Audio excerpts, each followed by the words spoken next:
So I think if you want to take one sick day, so you're thinking to yourself, I'm kind of sick, I got the sniffles, I'm coughing a little bit, and I'm going to take one sick day. I want you to, before you take it, what I want you to do is multiply that one sick day by the number of people on your team. You know, we got 10 people here on the team, right? So I'm going to multiply it by 10. That's 10. And then I'm going to take that number and I'm going to multiply it by 2 again. Because I think if I take a sick day, everybody in my team is going to take 2. So when I want to take a sick day, I got to think to myself, do I want to lose 20 days of productivity? That's the calculation that goes through my head. And then I think, man, how important is this sick day? You know, how much is that bottle of Dayquil going to cost me? How can I get through the day? By any means.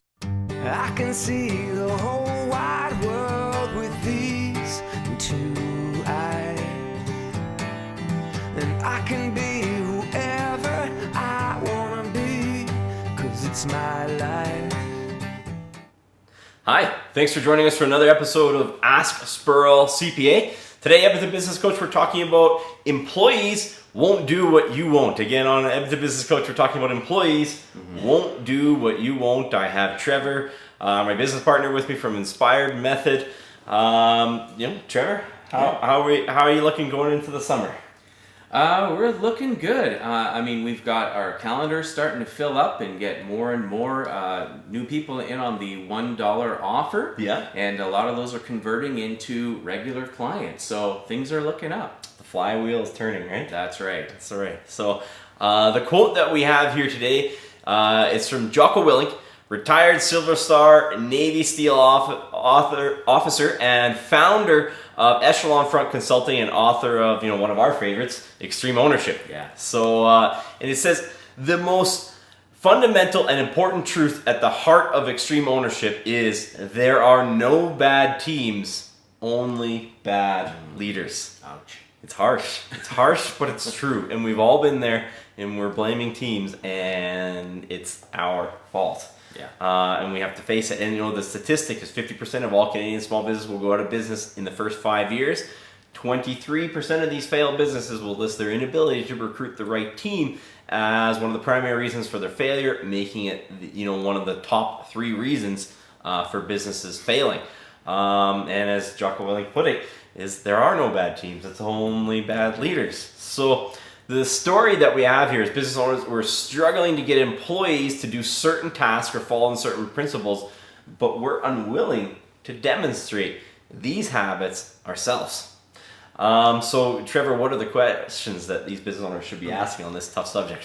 Number 1 question, Josh, is will it be difficult to get employees to show up on time if you don't show up on time? Oh my goodness. So we have these business owners, and early on in my career I would have thought, I could do that too. I could show up to a job site whenever I wanted, and the guys would be there. But if you're not willing to be on time every day, do not expect your employees to do it.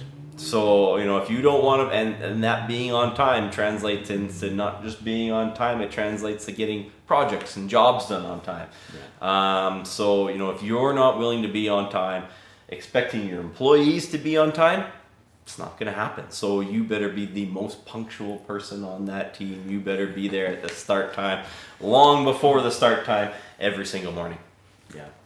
Now, as an owner, what should your expectation be when you take sick days? Here's my theory. I don't have a huge matrix to do this, but here's a general rule that I'm going to give everybody because I'm a CPA and I like to count it. So I think if you want to take one sick day, so you're thinking to yourself, I'm kind of sick, I got the sniffles, I'm coughing a little bit, and I'm going to take one sick day.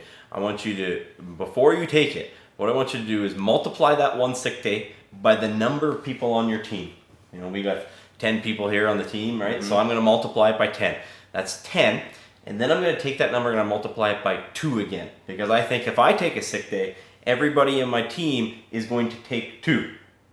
So when I want to take a sick day, I got to think to myself, do I want to lose 20 days of productivity? That's the calculation that goes through my head. And then I think, man, how important is this sick day? How much is that bottle of Dayquil going to cost me?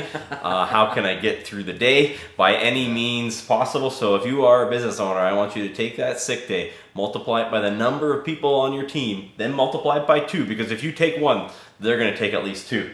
And that's the effect of your sick day. So when you think about it, myself, I think about it, is this worth 20 days of lost productivity? Do that calculation in your head, you might take a lot less sick days as a business owner. Wow.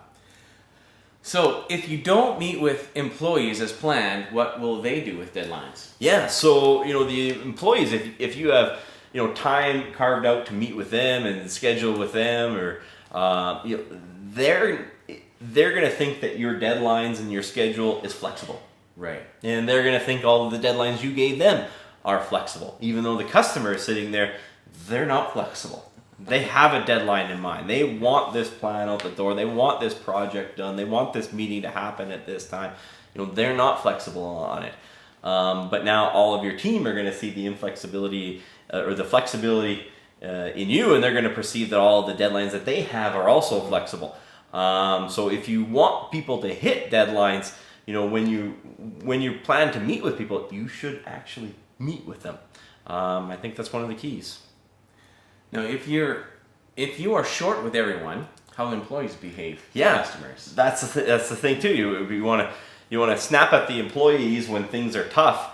Snapping at the employees is usually, I would say, 99% of the time, it's the easy way out. Right. You're not being the leader in that case. It's just because you haven't thought of a better idea on how to mitigate that.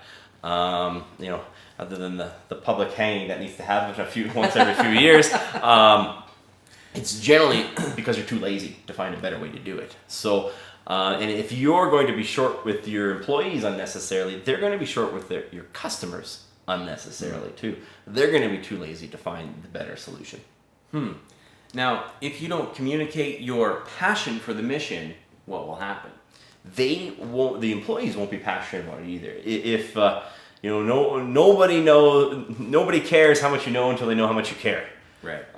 So if you're not passionate about the mission that you're trying to accomplish, there's no way your employees are going to have anywhere even close to that level of passion. So you need to be able to communicate about not what you're doing, but why it's important. What effect it has on the bigger picture.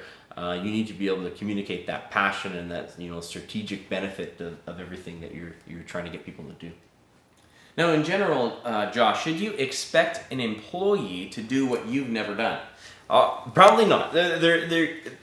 You want to think about there's certain things that you're offload, but if you've never done it, if you've never even attempted to do it or something similar to that, and you're asking other people to do it, it's going to come off as disingenuous. Right. You're going to come off as a fake and someone who's asking people to do things that are impractical or not necessary. So in general, if you're asking people to do things, you better have done either that task or something very similar to that task.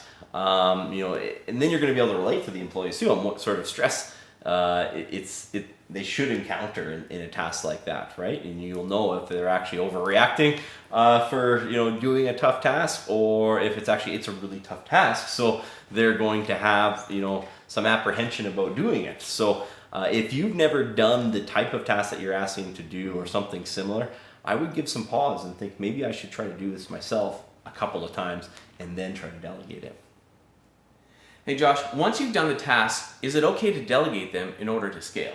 Yeah, it is. It's fine to delegate the task once you've done it, because if you continually do everything yourself, you're just going to have a job, not a business. So it's no problem at all to delegate those tasks once you've done those tasks, and even if you've done similar tasks, you don't have to do that exact task. You swept the upstairs yesterday, and today you're asking someone to sweep outside the front door. Something like that. 100%, you are gonna. Not that it's just okay; it's actually necessary to scale. So it's no problem. But you should have some background at some point in your career that you've done tasks like that, and then start delegating them out to the people that you're delegating to. And if not, do those couple tasks a couple times yourself and then delegate it. Now, Josh, will anyone in your business work harder than you have? Yeah. No. No. People at times might work, their productivity might exceed the owner's productivity. That will happen. But ultimately, at the end of the day, the employees will always gravitate probably slightly less than what the owner is doing. That's just the natural, way of things, right? So if your effort level is here and you have this one employee who's excellent here and you think I can just keep doing that, I can keep coming in at 10 a.m. and not really, and this person's going to care, eventually they're going to slowly come down and they're going to be here. So if you want the effort level to be here, you need to operate here, and then you can expect everyone that they're going to set that tone here. If you're giving it a 10, you can expect everyone else will contribute that 9 afterwards. But if you're not working as hard as them, it's not going to work. So now the $1 million question is, can you eventually step back and be an owner instead of the CEO?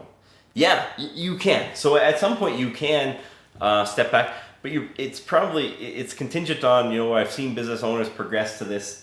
They've set that tone for a number of years. Right. And now they can actually step back and they can be the owner as opposed to being the CEO. Because being the CEO, you were the one setting the tone. So you got to think about this: do I really have someone on my team who can now be the CEO? And that's not someone that you can jump in and undermine them at every instance. So that is something that takes years, and most people think it's going to take weeks or months, but it is going to take years. And you start looking around yourself, and you have people who have been with you for 3, 5, 7, 10 years, and you have multiple people like that, and you probably have some people who are have been operating at that same level as you, that all they need is the title at that point. But it is usually a process, from what I've seen, is years. And the mistake that most people think is that, okay, I'm there, I've shown this person how to do it, I'm going to start location number 2 or move on to this other business, or expect this business to autopilot, and that person who's been working with them a couple of months or a year and a half is now in charge, and invariably it almost always fails, right?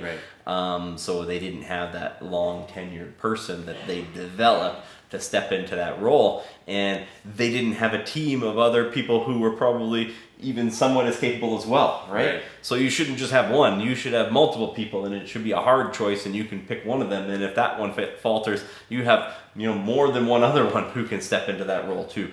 Now you can think about being the owner of a business rather than just the CEO. Great, thanks Josh. So that's what we have here today. Thanks so much for joining us again. As always, please leave us some comments so we can respond back and know what you guys would like in future videos. And please hit the like and subscribe button so we can continue to deliver you tips on how to beat the odds at business. Thanks very much.